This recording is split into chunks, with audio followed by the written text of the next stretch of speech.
apakah hukum membaca Bilal di saat sholat taraweh? Ini yang sering ya kita dengar di masyarakat, bahwa ada seseorang petugas Bilal yang membacakan Subhana malikil ma'bud, Subhana malikil mawjud, Subhana malikil ladzi la yamutu wa la yafutu abada, Subuhun qudusun rabbul malaikatu ruh. Kan ini mereka bacakan biasanya.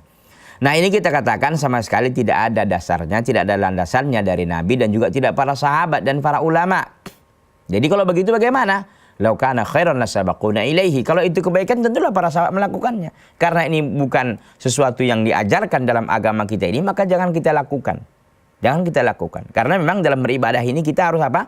Dalam beribadah ini kita harus memiliki dasar dan landasan. Jadi bagaimana Pak Ustadz? Sudah ramai di masyarakat yang buat begitu. Ramai itu bukan dalil.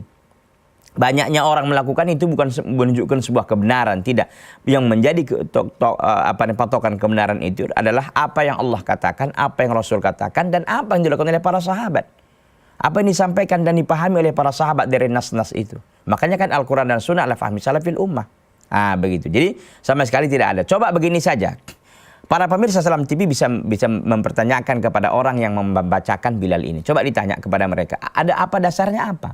Ada dalilnya nggak? Jadi dengan demikian kita bisa tahu bahwa sesungguhnya ini tidak ada dasar dan landasannya.